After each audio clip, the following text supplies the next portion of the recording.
देखेंगे अब पेशेंट है 31 इयर्स फीमेल,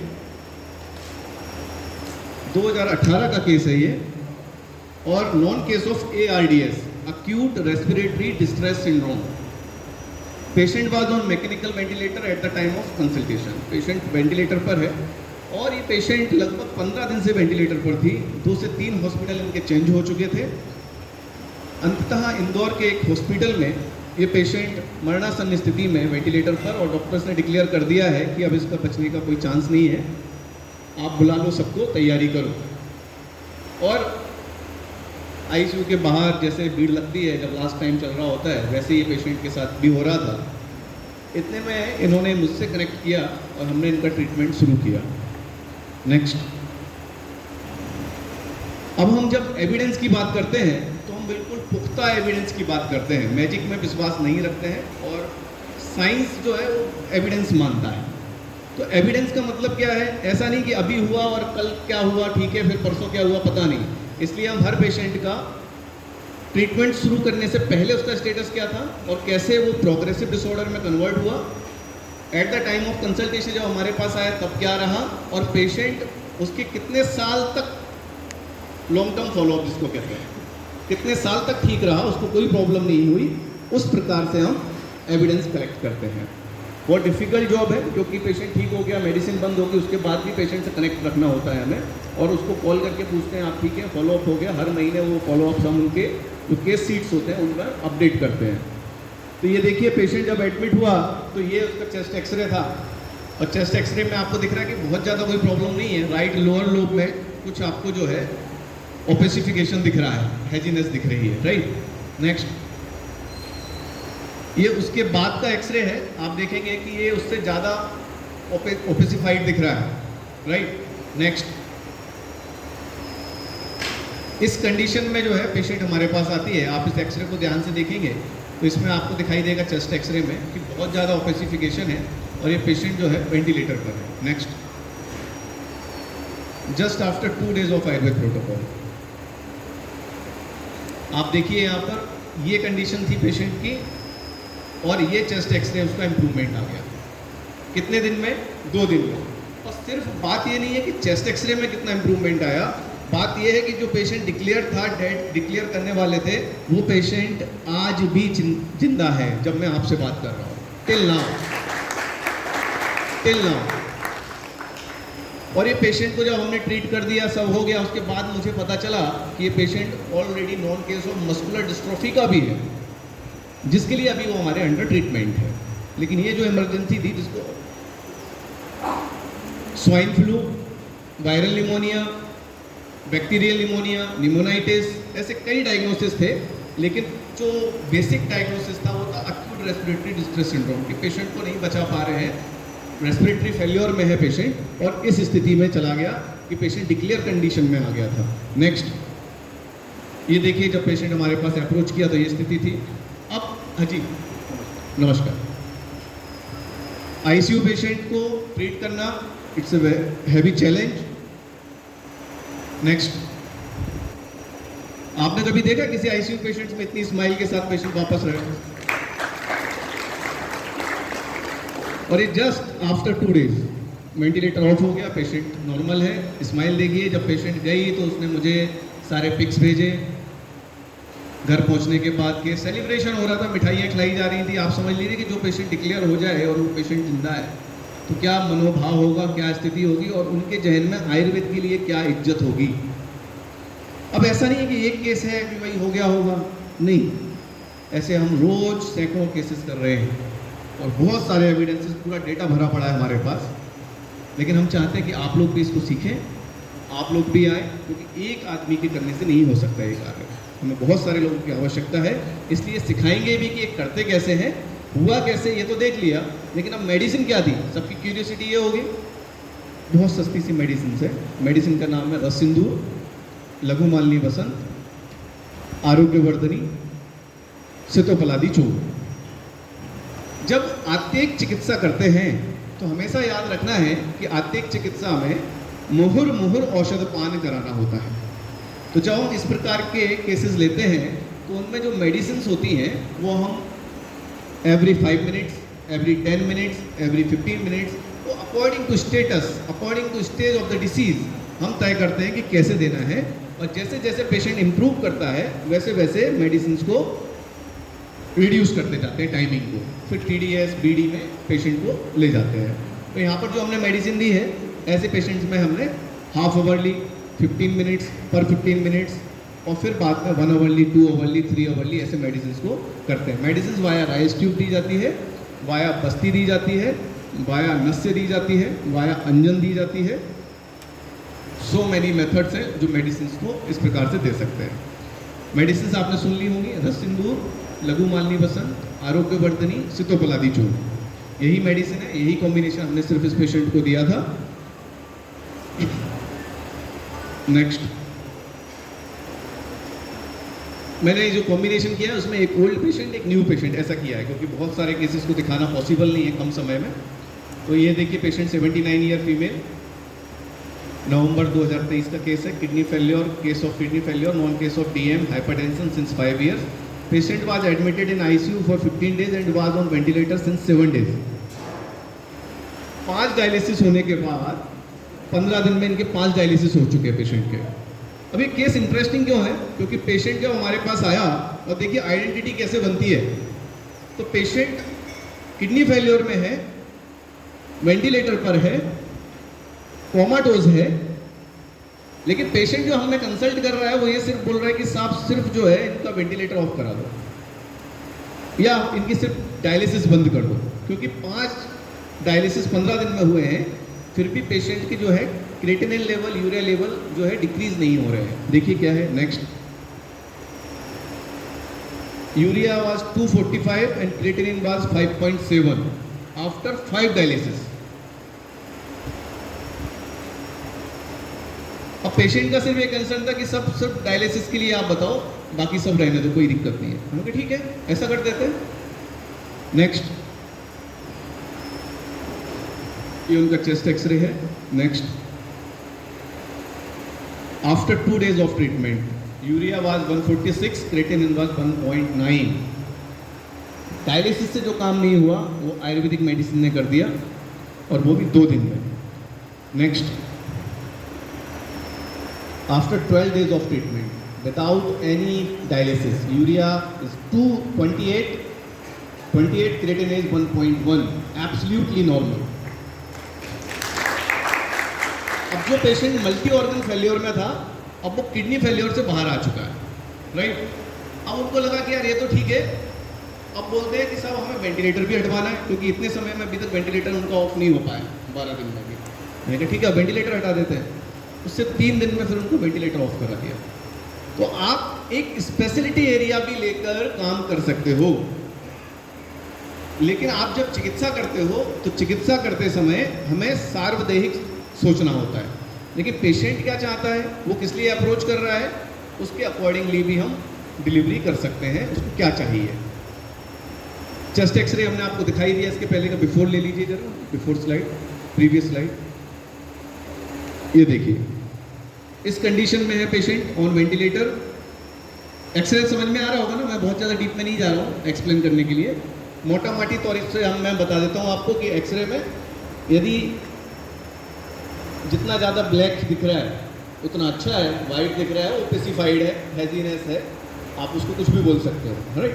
तो ये पेशेंट इस स्थिति में है। नेक्स्ट नेक्स्ट नेक्स्ट, ये eight the time of consultation, जब वेंटिलेटर के लिए हमने कंसल्ट किया। नेक्स्ट, ये पेशेंट का वेंटिलेटर ऑफ हो गया है, ऑन ऑक्सीजन आ गई है, और पेशेंट टिल नाउ, ये पेशेंट कोटा से बिलोंग करते हैं और अब एब्सोल्युटली नॉर्मल है, और अभी जब मैं बात कर रहा हूँ तब भी ये पेशेंट जिंदा है। क्या ट्रीटमेंट दिया, ताली मत बजाओ इतनी जल्दी, पहले सीख लो। तो मेडिसिन में हमने दिया था इनको भरद्वाज चिंतामणि रस 125 mg 1 आवरली, हर 1 घंटे पर 1 टैबलेट। अर्क मकोय, अर्क काशनी, अर्क पुनर्नवा 20 ml 60 ml मिक्स करके दिन में 3 बार। इतना करने से किडनी फेल्योर से पेशेंट बाहर आया। हाँ, भरद्वाज चिंतामणि 125 mg 1 आवरली, अर्क मकोए, अर्क कासनी, अर्क पुनर्नवा, 20-20 ml TDS। लेकिन एक बात बता दूं कि ये किडनी फेलियर की ट्रीटमेंट नहीं है। ये मत सोचना कि इसको देने से किडनी फेलियर ठीक हो जाएगा। हाँ, यहाँ पर जो किडनी फेलियर था ये व्याधि संकर था, मूल व्याधि दूसरी थी। तो यहाँ पर जो हमने चिकित्सा की है उपद्रव की राइट, उपद्रव की चिकित्सा की है, उसलिए ये वाला कॉम्बिनेशन हमने यूज़ किया है। तो भरद्वाज चिंतामणि क्या करता है? भरद्वाज चिंतामणि किसी भी ऐसी स्थिति में जहाँ पर आपको पेशेंट को स्टेबलाइज करना हो, इमरजेंसी है, आपको सूझबूझ नहीं पड़ रही है कि क्या करना है क्या नहीं करना है, प्रोग्रेशन ऑफ डिसीज को रोकना है, तो आप वहाँ पर भरद्वाज चिंतामणि का प्रयोग करिए। तो यहाँ पर हमने इसलिए भरद्वाज चिंतामणि का प्रयोग किया। और अर्क मकोए कासनी पुनर्नवा जो है व्याधि प्रत्यनिक चिकित्सा है। एक्चुअली बताने के लिए बहुत कुछ है, लेकिन 1-1.5 घंटे में आपको सिर्फ इतना बता सकता हूँ कि this is the brain storming session, कि हाँ इट इज़ पॉसिबल, ये होता है, एविडेंस के साथ होता है, और मैं कर सकता हूँ तो आप भी कर सकते हो। इतना मैं 1-1.5 घंटे में आपको डिलीवर करने की कोशिश करूँगा।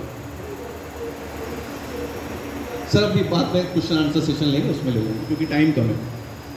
नेक्स्ट, फिर इनको जब पेशेंट को वेंटिलेटर से ऑफ करना था तो हमने क्या प्रयोग किया? वहाँ पर हमने प्रयोग किया हीरक भस्म, भरद्वाज चिंतामणि, महालक्ष्मी विलास रस, अभ्रक भस्म सहस्त्रपुटी और सितोपलादी चूर्ण, इसका कॉम्बिनेशन यूज़ किया और 3 दिन में ये पेशेंट वेंटिलेटर से ऑफ कर लिया हमने। मेडिसिन क्यों बता रहा हूँ? क्योंकि फिर आप बोलोगे सर बहुत सारे लोग मेडिसिन बता के नहीं जाते हैं, तो सारी मेडिसिन बता रहा हूँ, ये सारे आपको ओपन है हमारे यहाँ।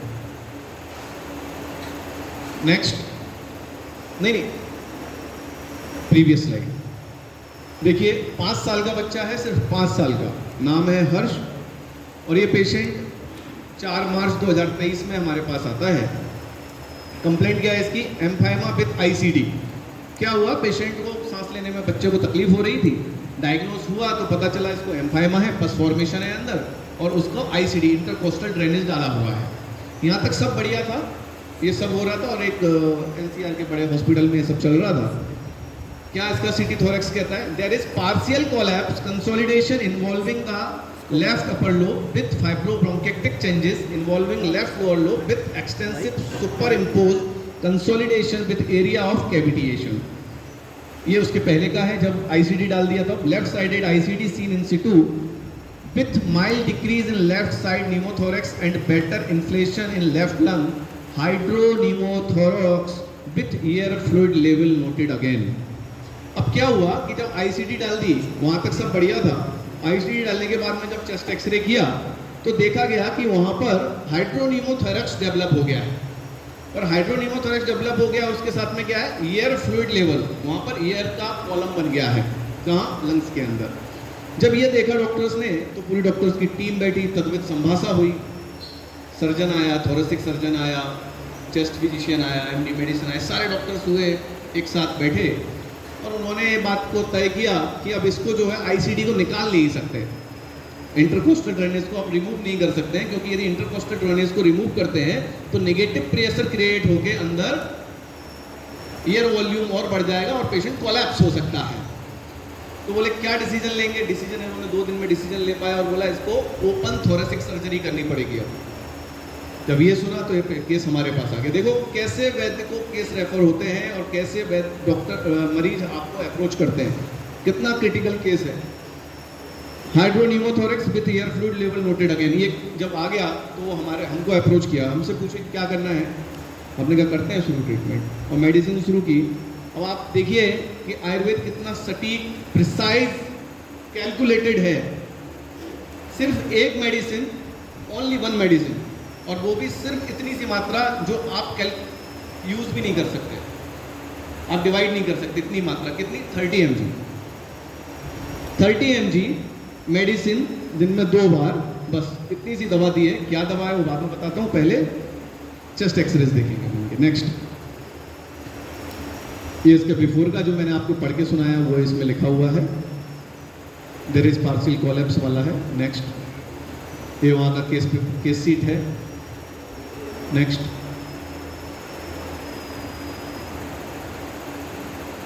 ये वाला फैन ऑफ कर दीजिए।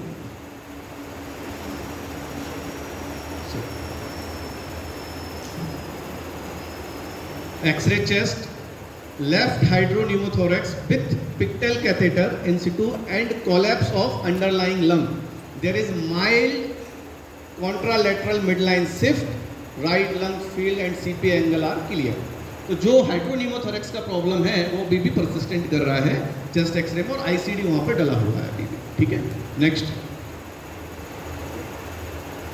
ये आपको दिख रहा होगा आईसीडी यहाँ पर है इंसर्ट। अब प्रॉब्लम ये है कि इसको हटाते हैं तो पेशेंट कोलैप्स कर सकता है क्योंकि वहां पर फ्लूइड लेवल आ गया है, हाइड्रोन्यूमोथोरैक्स। नेक्स्ट, ये वही रिपोर्ट है। नेक्स्ट,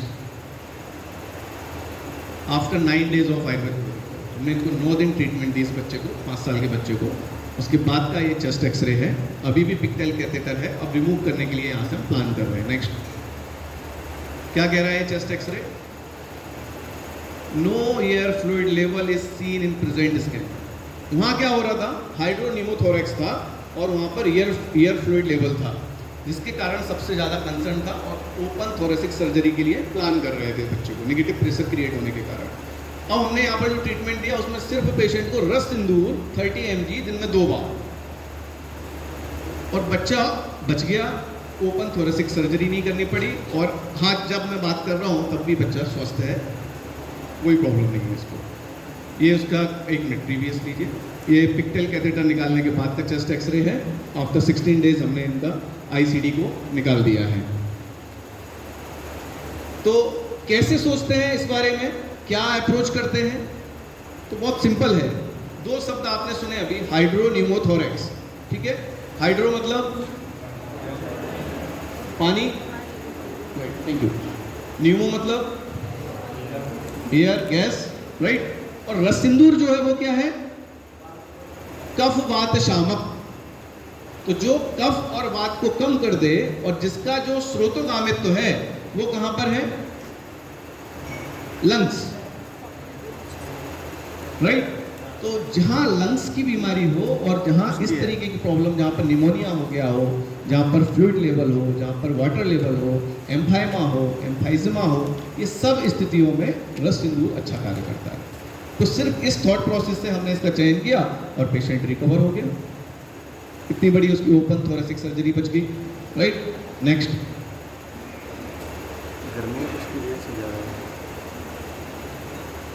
ये देखिए, ये बहुत सबसे पहला केस है जो मैंने सेरेब्रल हेमरेज का क्रैक किया था, और उसके बाद से एक नया केस भी दिखाऊंगा आपको इसके बाद।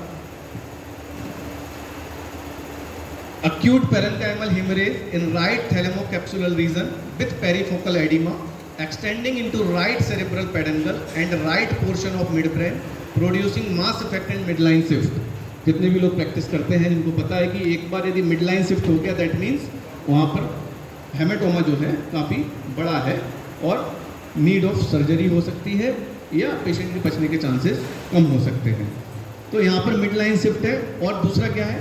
सब arachnoid haemorrhage and interventricular haemorrhage. तो 3 जगह पर यहाँ पर हमें हेमोरेज देखने को मिल रहा है पेशेंट का। नेक्स्ट, ये आफ्टर 7 days ऑफ ट्रीटमेंट है, और एक कंपेरेटिव स्कैन है। प्रीवियस प्लेन सिटी स्कैन को उसमें लिखा हुआ है, तो पुरानी जो स्कैन है और इसको स्कैन करके कंपेयर करके रिपोर्ट है ये, मैं नहीं बोल रहा हूँ। क्या है? Reabsorption of hyperdense component of parenchymal haemorrhage with evidence of residual hyperdense lesion in right thalamocapsular region and comparison of third ventricle, no evidence of midline shift. तो सिर्फ मेडिसिन से, without any kind of craniotomy, drill hole, बिना किसी प्रकार की surgery के, यहाँ पर हमने ब्रेन के अंदर जो हेमेटोमा था उसको रीअब्जॉर्ब किया। और सिर्फ इतना ही नहीं, नो एविडेंस ऑफ सब अरेक्नॉइड हेमरेज। तो जो सब अरेक्नॉइड हेमरेज था वो भी रिकवर हुआ है। No evidence of interventricular haemorrhage. तो इंटरवेंट्रिकल वहाँ पर क्या था? इंटरवेंट्रिकल हेमरेज था, मिडलाइन शिफ्ट थी, सब अरेक्नॉइड हेमरेज था, तो सारा यहाँ पर रिकवर हुआ है। जो इस्चेमिक इंसल्ट हुआ था वो परसिस्टेंट है, उसमें कोई चेंजेस नहीं है, और ये सिर्फ 7 दिन में रिकवर करके पेशेंट को दिया है, जो पेशेंट को डिक्लेयर कर दिया कि इसका कुछ नहीं हो सकता। स्टेप आईसीयू में हमने पेशेंट को रखा। और मेडिसिन में क्या हमने यहाँ पर यूज़ किया है, यहाँ हमने पेशेंट को सबसे इम्पोर्टेंट जो यूज़ किया वो किया सिरोलेप। तो यहाँ पर हम जो सिरोलेप करते हैं उसमें पुनर्नवा, वचा, हरिद्रा और वंशपत्र। वंशपत्र मतलब बांस, बम्बू, उसके पत्र को मिलाकर लेप लगाते हैं। और लेप की जो थिकनेस है वो अंगुष्ठ प्रमाण होनी चाहिए। पुनर्नवा, वचा, हरिद्रा और वंशपत्र। मेडिसिन में जो इंटरनली दे रहे हैं उसमें योगेंद्र रस और मांस्यादि क्वाथ, ये 2 मेडिसिन हमने इनको इंटरनली दी हैं और एक लेप लगाया है। साथ में पेशेंट जब थी कोमाटोज थी, इसलिए पेशेंट को वहाँ पर हमने ड्रिप मेथड से बस्ती की है। आईसीयू के अंदर ड्रिप मेथड से बस्ती की है और ये पेशेंट रिकवर हो गई है। Next, this is the case of brain tuberculosis. अभी आपको बोला जाएगा कि भाई एमडीआर है, एक्सडीआर है, एंटीकॉक्स ट्रीटमेंट लेना है, गवर्नमेंट की गाइडलाइन भी है। आपके पास कोई पेशेंट आता है तो आपको डॉस सेंटर में रेफर भी करना है, बहुत सारे प्रॉब्लम्स हैं। लेकिन उसके बीच में देखिए क्या केस है, brain tuberculosis, recurrent fever, pulmonary Koch's का नॉन केस है और पेशेंट ऑलरेडी 2 साल से एंटीकॉक्स ट्रीटमेंट ले रहा है, लेकिन चूंकि रेजिस्टेंट हो गया है तो वो रिकवर नहीं हो रहा है। लेकिन फिर भी पेशेंट ऑन ट्रीटमेंट है क्योंकि और कोई ऑप्शन नहीं है, तो वो ट्रीटमेंट लेते जा रहा है। लेकिन एक दिन क्या होता है कि पेशेंट की जो एक राइट आई बॉल है वो मूव होना बंद हो जाती है। तब उनका एमआरआई ब्रेन होता है और उसमें देखते हैं तो क्या आता है, multiple tiny nodular and ring enhancing lesion are seen scattered bilateral cerebral hemisphere, bilateral cerebellar hemisphere, brainstem and bilateral deep gray matter with associated mild perilesional edema. The lesions are hypotense on titubated images. Overall features are suggestive of active inflammatory granulomas, likely tuberculoma. तो एक तो होता है ट्यूबरक्लोमा और एक होता है ट्यूबरक्लोमा, ट्यूबरक्लोमास। मतलब ये क्या, एक तो ट्यूबरक्लोमा होता है कि जब हम सीटी स्कैन ब्रेन करेंगे, एमआरआई करवाएंगे तो उसमें क्या होगा, एक लोकल एसओएल टाइप का दिखाई देगा, स्पेस ऑक्यूपाइंग लीजन जैसा दिखाई देगा। तो उसमें कंफ्यूजन भी होता है डॉक्टर्स को कई बार कि ये space occupying lesion brain tumour है या ये ट्यूबरक्लोमा है। तो उसको कुछ इन्वेस्टिगेशन के साथ में डिफरेंशियल डायग्नोसिस करना होता है तो वो समझ में आ जाता है। लेकिन यहाँ पर क्या हो रहा है, स्कैटर्ड नेचर में इन्फेक्शन है और पूरे ब्रेन के अंदर है सर, पूरे ब्रेन के अंदर स्कैटर्ड नेचर में। तो उस कंडीशन में पेशेंट हमारे पास आया और इसको भी जब आपको पता ही होगा कि जब ब्रेन टीबी हो जाए तो बचने के चांसेस मुश्किल होते हैं। और उसमें भी जब रेजिस्टेंट हो जाए जो ट्रीटमेंट उसको चल रहा है, क्योंकि पेशेंट 2 साल से लगातार खा रहा है एसडीआर ट्रीटमेंट, उसके बाद कंप्लेंट्स में क्या है, breathlessness, cough, fever, weakness, pain in shoulder and leg. अब आप ध्यान से देखेंगे तो इसमें ब्रीथलेसनेस मतलब श्वास, कफ मतलब कास, फीवर ज्वर, weakness, pain in shoulder and leg, इसको डिकोड कर पाया आपने? अंश पार्श अपितापश्च संतापो कर्पादया, क्लासिकल सिम्टम मिल रहे हैं यहाँ पर।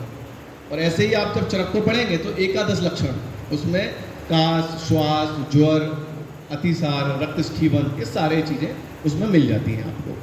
तो लेकिन त्रिरूप जो बताएं उसमें क्या बताएं, अंश parched अपितापश्च संतापो कर्पादया, right. Next,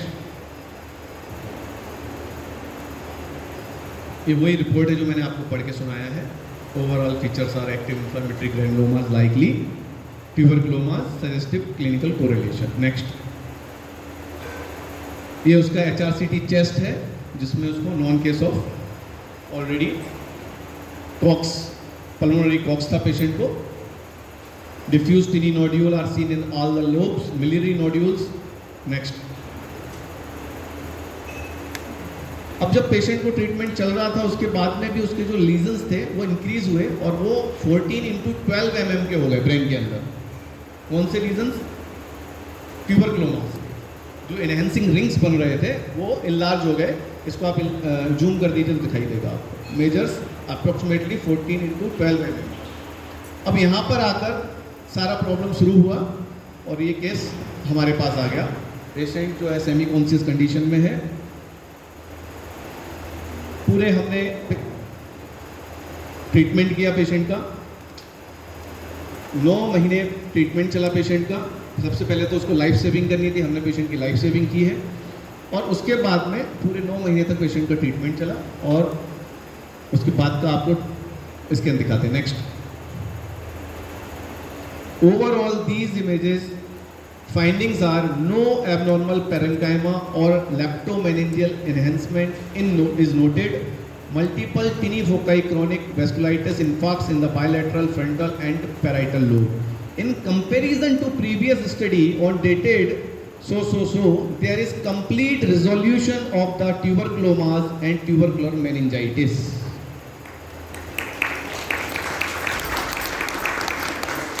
Complete resolution. कोई बोलेगा यार ये पढ़ना चाहिए, अब टीबी किससे होता है?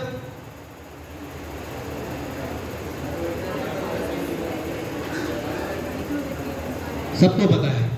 क्या फायदा? क्या फायदा? कोई फायदा नहीं है पता करने से।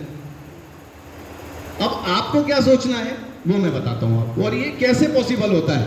क्योंकि यदि हम यहां पर मेडिसिन से जाते हैं ना तो हमें भी सफलता नहीं मिलती, क्योंकि ब्रेन बैरियर है, बहुत सारी मेडिसिन डिस्कार्ड हो जाएंगी और वो रेजिस्टेंट हो चुका है पेशेंट। तो अब हम उसको बैक्टीरिया की चिकित्सा करते बैठे तो क्या फायदा होने वाला है?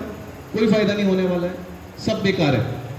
तो इसलिए आचार्यों ने हमें सूत्र दिया, नासा ही शीर्षोद्वारम। यदि आपको ब्रेन में जाना है तो नासा से जाइए, मेडिसिन मत खिलाओ।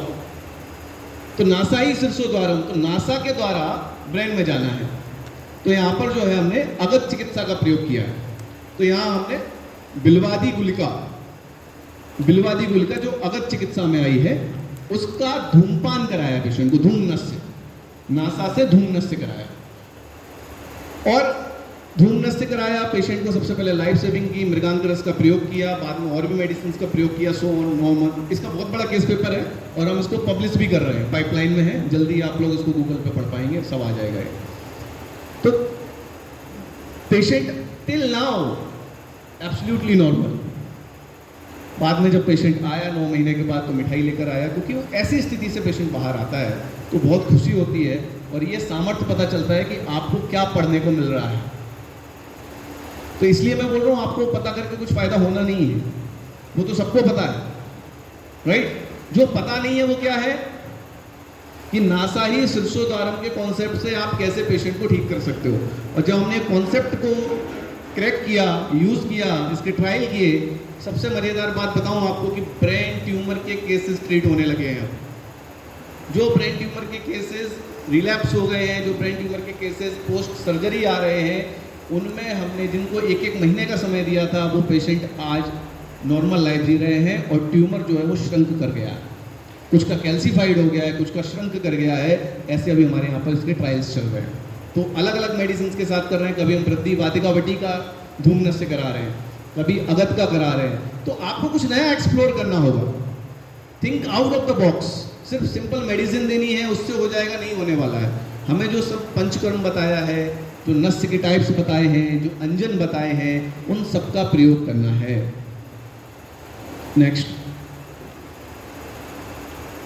नेक्स्ट केस आपको ये भी सेरेब्रल हेमरेज का दिखाता हूँ मैं। बेसिकली बहुत इजी है, कुछ नहीं है सेरेब्रल हेमरेज, पक्षाघात है, तुम रेच लो।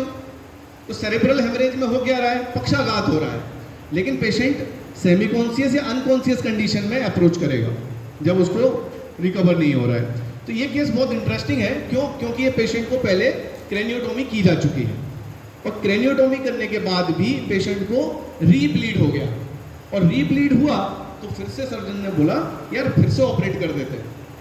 अब चूंकि उसको पता था कि भाई कोई तो और बंदा है जो इस पर काम करता है, तो वो हमारे पास आ गए और हमने उनको विदाउट सर्जरी बाहर निकाल दिया, जिसको रीब्लीड हुआ है।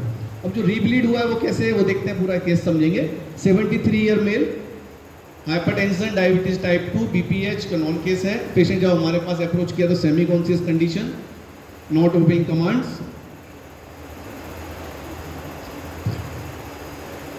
लेफ्ट साइड हेमरेज था इनको, और उसके बाद में अगेन राइट साइड में हेमरेज हुआ।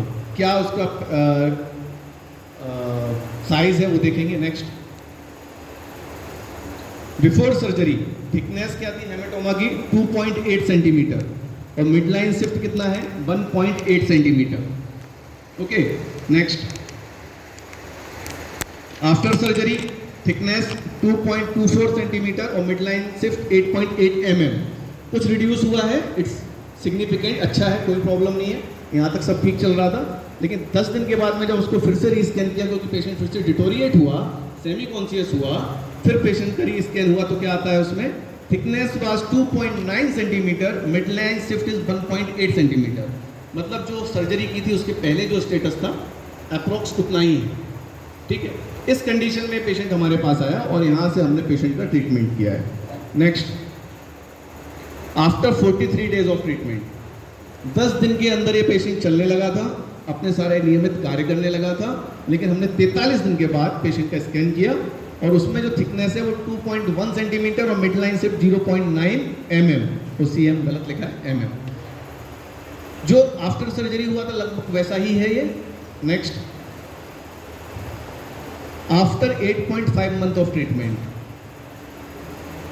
नो सेरेब्रल हेमरेज, पूरा जो हेमरेज है वो रीअब्जॉर्ब हुआ है, वहां पर अब कोई भी हेमाटोमा नहीं है और पेशेंट टिल नाउ आज भी सुरक्षित है, सेफ है और लाइव है। तो इस प्रकार की इमरजेंसीज को ट्रीट आयुर्वेद करता है, किया जा सकता है, आप भी कर सकते हो, बस ज़रूरत है कि कॉन्सेप्ट को समझा जाए। अब इसका हमने जो है ट्रीटमेंट प्रोटोकॉल सेट किया हुआ है, उसमें जो हमने पहले वाले प्रीवियस केस में जो सेरेब्रल हेमरेज का दिखाया था वही ट्रीटमेंट दिया है यहाँ पर, योगेंद्र रस, मांसयादिक वात और जो श्रोलेप बताया था आपको वही यहाँ पर हमने इंट्रोड्यूस किया है, कुछ चेंजेस नहीं किए हैं क्योंकि अब वो एक प्रोटोकॉल है सर। नेक्स्ट, ये 7 साल का बच्चा है और ये स्पेस ऑक्यूपाइंग लीजन का ऑपरेटेड केस है, लेकिन ऑपरेट होने के बाद में पता चला कि ये मेड्यूला ब्लास्टोमा WHO ग्रेड 4 का केस है। अब चूंकि जब WHO ग्रेड 4 मतलब आप यदि थोड़ा सा पढ़ेंगे समझेंगे तो पता चलेगा कि इसमें मेटास्टेसिस या रिलैप्स जो है बहुत तेज़ी से होता है और पेशेंट के बचने की संभावना कम होती है। ऑपरेट कर दिया पेशेंट को बहुत जल्दीबाजी में और ठीक है वो किया उन्होंने, उनका लुकआउट है, लेकिन जब पेशेंट को ऑपरेट कर दिया तो पेशेंट आफ्टर ICU डिटोरिएट कर गया इन ICU आफ्टर OT, तब ये केस हमारे पास आया इमरजेंसी में। नेक्स्ट,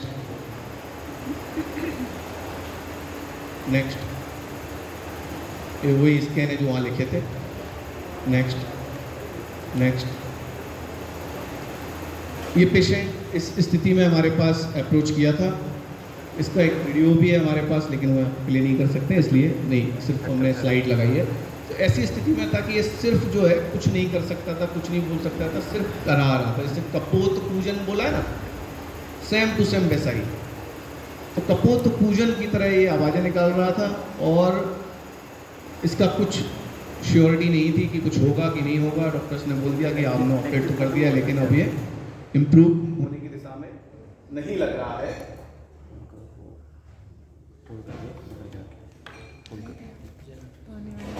फिर हमने इस पेशेंट का ट्रीटमेंट शुरू किया, लाइफ सेविंग की सबसे पहले पेशेंट की, और अभी मैं आपको स्लाइड में दिखाऊंगा पेशेंट अच्छे से अपना बॉल जो है वो खेल रहा है, वॉलीबॉल फुटबॉल टाइप से वो खेल सकता है, नॉर्मल है और टिल नाउ नो रिलैप्स।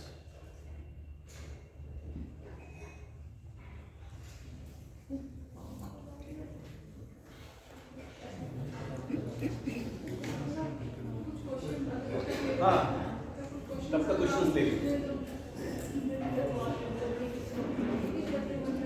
कोई भी कंपनी चलेगी,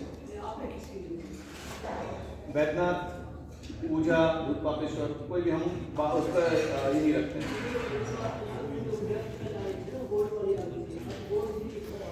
आता है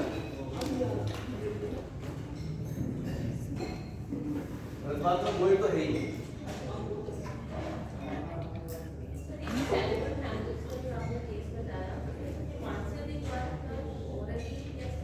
पायथराइज में, हाँ, ये अश्वगंधा,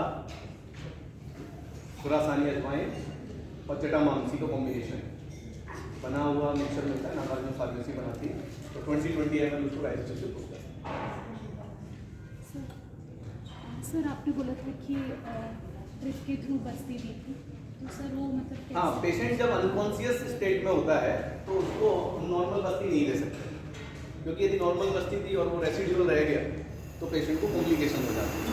तो इसके लिए क्या करते हैं, ड्रिप मेथड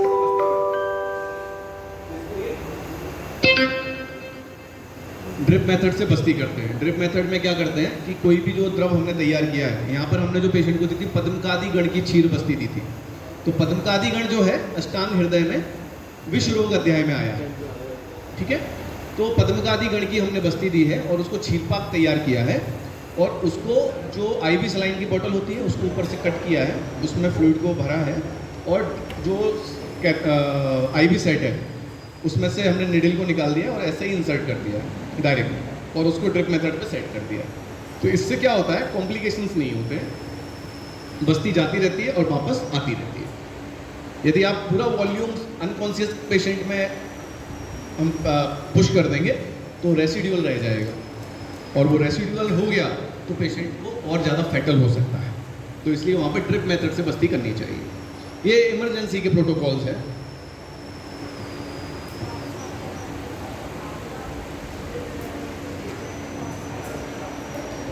कंटिन्यू वहीं से आता रहता है, लीक होता रहता है। वो फुल साइज नहीं है ना, तो बस्ती जाती रहती है बस्ती तरफ, और वहाँ से वो रिटर्न आती रहती है। डायपर रखना पड़ता है पेशेंट को, तो वो लीक होता रहता है। जैसे जैसे पेशेंट में इम्प्रूवमेंट आता जाता है वैसे वैसे मेडिसिन को मिनिमाइज करते जाते हैं। बहुत अलग प्रोटोकॉल्स हैं इमरजेंसी के, और बहुत अलग तरीके से ट्रीटमेंट करना होता है। नेक्स्ट, ये देखिए, जो बच्चा कपोत पूजन कर रहा था, जो बच्चा डिक्लेयर होने वाला था, जो बच्चा इम्प्रूव नहीं हो रहा था, जिसकी लाइफ पर आ गई थी, वो बच्चा टिल नाउ एब्सोल्युटली नॉर्मल है, और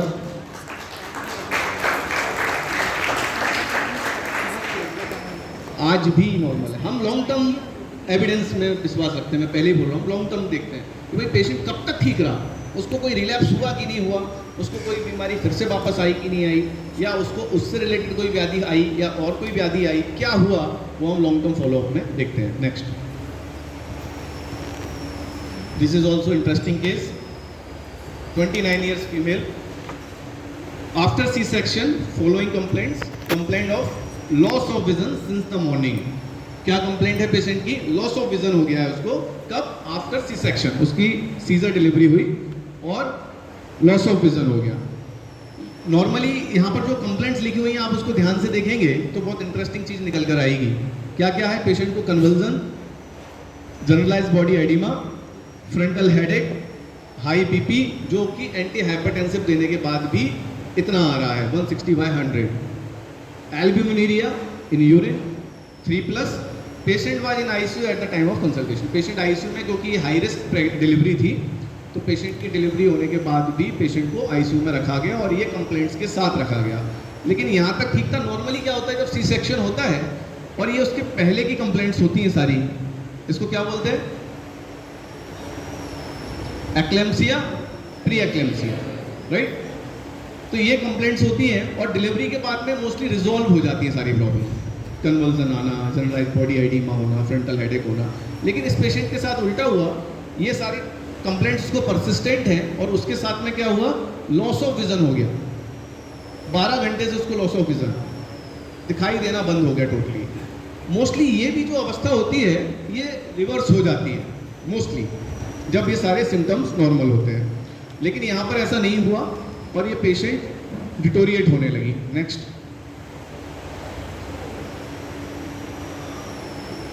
हमने पेशेंट को सिर्फ एक मेडिसिन को इंट्रोड्यूस किया और मेडिसिन का नाम था चतुर्मुख रस। चतुर्मुख रस।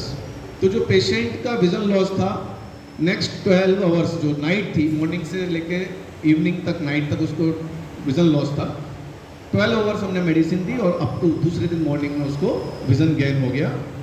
लेकिन विजन गेन हो गया तो ठीक है, ब्रेन के अंदर क्या हुआ, क्या आइटियोलॉजी हुई थी वो देख लेते हैं। नेक्स्ट, ये उसके प्रीवियस स्कैन है सारे। Next,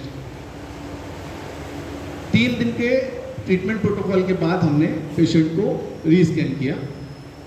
in comparison to previous scan there is significant reduction in the parenchymal lesions. जो उसको पेरेन्काइमल लीजन्स हुए थे बिफोर स्कैन्स में, वो सिग्निफिकेंटली रिड्यूस्ड हो गए हैं. और किससे हो गए? सिर्फ एक मेडिसिन, चतुर्मुख रस. पेशेंट का बीपी कंट्रोल आ गया, पेशेंट को जनरलाइज एडिमा जो थी वो बाद में हमने रिकवर की, लेकिन पेशेंट का विजन लॉस जिस कंप्लेंट के साथ पेशेंट मेन कंप्लेंट थी उसके लिए आया था, वो रिकवर करके दिया. तो एविडेंस में क्या दिखाई दिया हमें? ये दिखाई दिया. अब बात आती है कि चतुर्मुख रस ही क्यों? प्रीवियस स्लाइड कर दीजिए सर, और प्रीवियस. अब आप यहाँ देखो ध्यान से तो बहुत इंटरेस्टिंग बात निकल कर आएगी कि पेशेंट को क्या हो रहा है? कन्वर्जन हो रहा है. कन्वर्जन किसका लक्षण है? वात का. जनरलाइज बॉडी एडिमा किसका लक्षण है?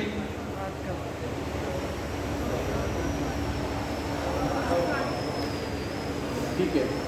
फ्रंटल हेडेक वात. हाई बीपी वात.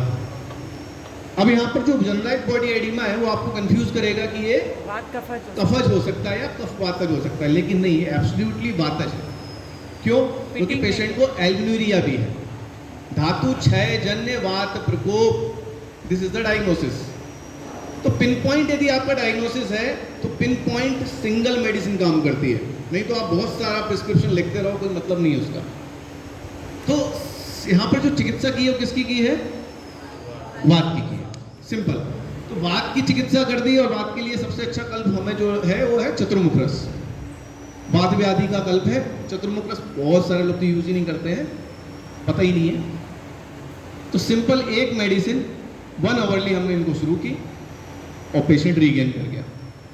तो चिकित्सा लक्षण की नहीं करनी है, लक्षण के आधार पर दोष की करनी है. बहुत सारे लोग क्या करते हैं? लाक्षणिक चिकित्सा करते हैं. जैसे किसी को त्रिशूल हो रहा है या माइग्रेन हो रहा है, अर्धावेदक हो रहा है, तो वो क्या करेगा?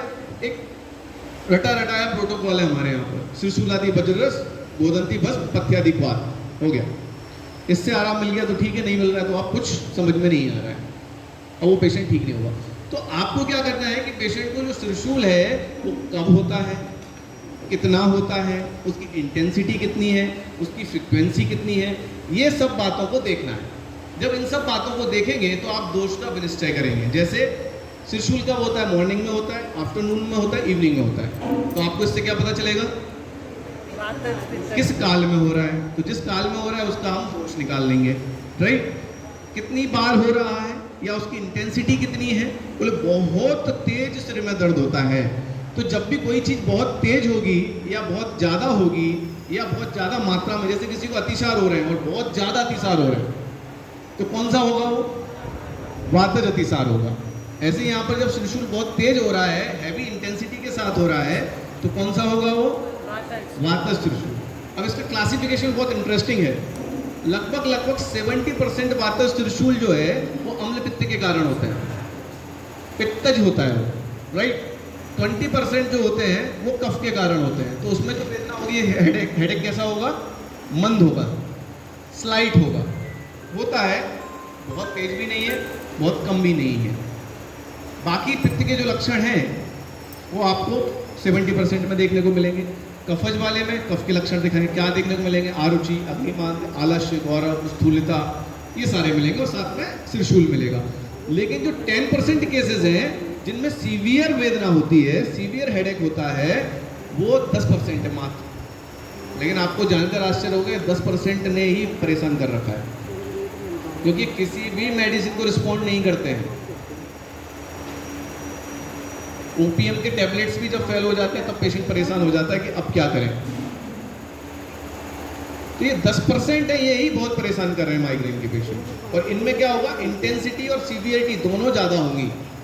कि भाई 7 दिन में 2 बार 3 बार दर्द होता है और बहुत तेज दर्द होता है. तो ऐसी स्थिति में हम दोष को निकाल रहे हैं. यहाँ पर मैं क्या बताना चाह रहा हूँ आपको?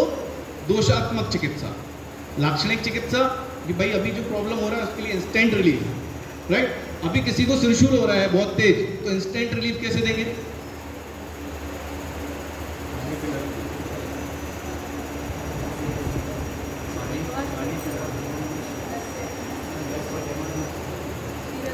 सूटशेखर का नस्सी दे सकते नीरज वज्ररस दो दो हाँ, जिन्होंने पहले लेक्चर सुने उनको पता है कि ओपीडी लेवल की इमरजेंसीज को कैसे देखते हैं। आज हम आईपीडी लेवल की इमरजेंसीज पे बात कर रहे हैं। आपको देखना है हमारे यूट्यूब पर, जा मेरा नहीं है, आप डालेंगे तो आ जाएगा ओपीडी यूट्यूब पर, उसमें बताया है हमने। तो आपको क्या करना है, सूटशेखर रस को पाउडर करना है और उसका प्रदमन नस्य करना है।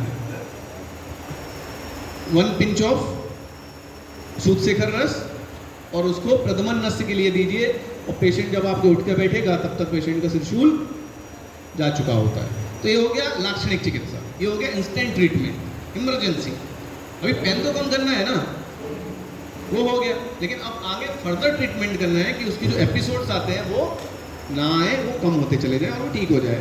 वही तो चिकित्सा का पार्ट है। तो आपको इमरजेंसी भी आनी है, आपको लाक्षणिक चिकित्सा भी आनी है, संप्राप्ति भंग चिकित्सा भी आनी है, दोषात्मक चिकित्सा भी आनी है, व्याधि प्रत्यनिक चिकित्सा भी आनी है।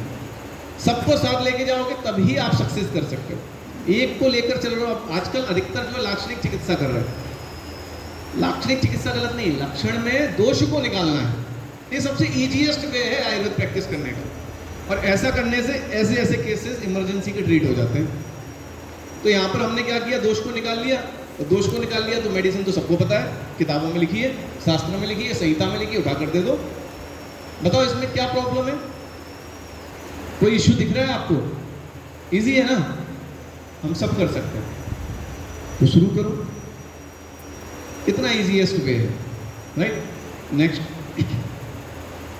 Next next next.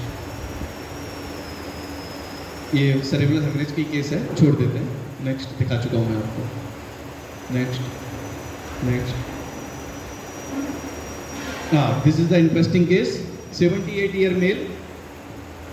ये बात है कोविड की। कोविड में आपको पता ही होगा कि हमने कितना ज़्यादा काम किया है कोरोना में, और उस पर हमने केस पेपर भी पब्लिश किया है international journal of Ayurveda medicine में। सीवियर कोविड केस का पहला केस पेपर हमने पब्लिश किया, और वो भी केस सीरीज पब्लिश की है सीवियर कोविड का। बाकी हुए हैं नॉर्मल कोविड के केसेस लोगों ने पब्लिश किए हैं। हमने सीवियर कोविड केसेस किए हैं जिनका हाई स्कोर था, और वो हमने 10 दिन में नॉर्मल कैसे किए। वो सारी चीज़ें आप लोग गूगल पे जाके पढ़ सकते हैं। लेकिन मैं यहाँ पे आपको बता रहा हूँ, ये देखिए म्यूकोरमाइकोसिस का केस है। Fungal black fungus, shaking of teeth, pus discharge from palate, gums, jaw pain. Patient जब आया तो इसका इतनी ज़्यादा हालत खराब थी कि जो पस है वो सॉफ्ट पैलेट से, तालू से नीचे टपक रहा है, वहाँ पर होल हो गया है। गम्स और जहाँ पर टीथ नहीं है वहाँ से उसको पसूज हो रहा है, फॉल स्मेल। इतना खतरनाक स्थिति में पेशेंट हमारे पास आया। Known case of DM with hypertension with coronary artery disease with ischemic heart disease, ऐसा इसका प्रोफाइल था पेशेंट का। Next next. Slightly prominent mucosal thickening in the bilateral maxillary sphenoid sinus with associated with bony erosions.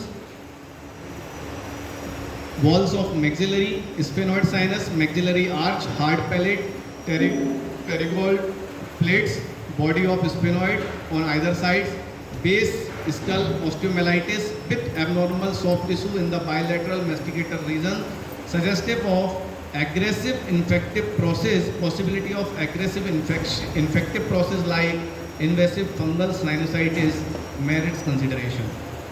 ये patient जो है, जैसा मैंने बताया, इस स्थिति में आया और पूरा जो इसका साइनस सिस्टम है, जो पूरा पैलेट है, यहाँ पर सब जगह पर इरोजन हो गया है, पस ऊज हो रहा है, सॉफ्ट पैलेट से पस ऊज होकर नीचे गिर रहा है।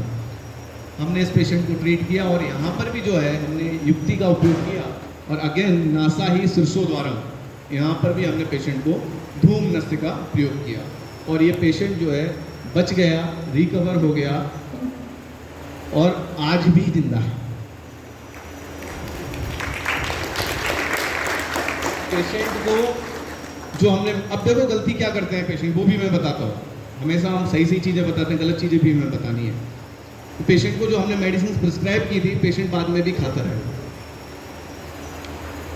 और वो मेडिसिन लिमिटेड समय के लिए होती हैं। जो प्रिस्क्राइब की गई। लेकिन फिर भी पेशेंट जो है ठीक रहा, आज भी ठीक है, बच गया। Patient non case of CKD, non case of diabetes है, हाइपरटेंशन है, एज है। अब जाके पेशेंट जो है किडनी फेल्योर में चला गया। अब जाके मेडिसिन इसकी 5 से 6 महीने बाद ही बंद कर दी थी 2021 में ही।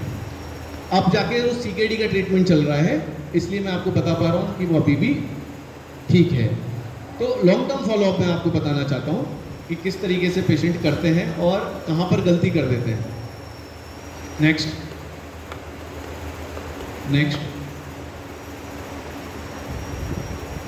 हमने इनका ट्रीटमेंट किया after 7 months of IV protocol. इनको हमने बहुत बोला भाई आप रीस्कैन करा लो, रीस्कैन करा लो, नहीं कराया। 7 महीने के बाद इन्होंने रीस्कैन कराया और क्या आया उसमें,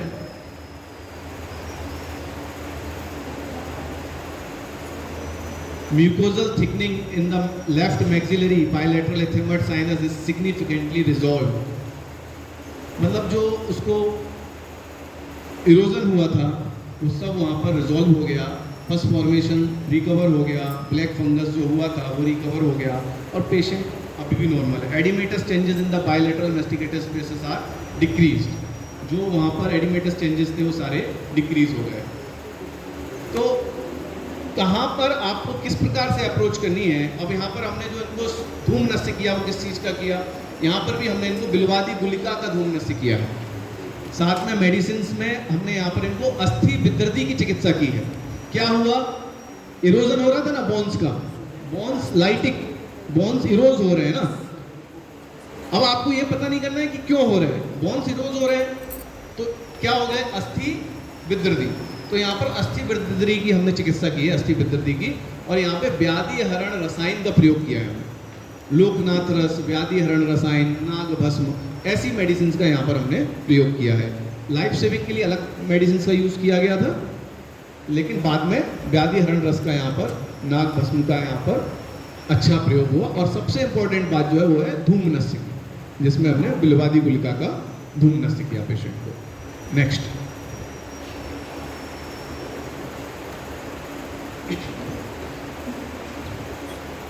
इंटरेस्टिंग रियल इमरजेंसीज कैसी होती हैं आप लोग देखिए।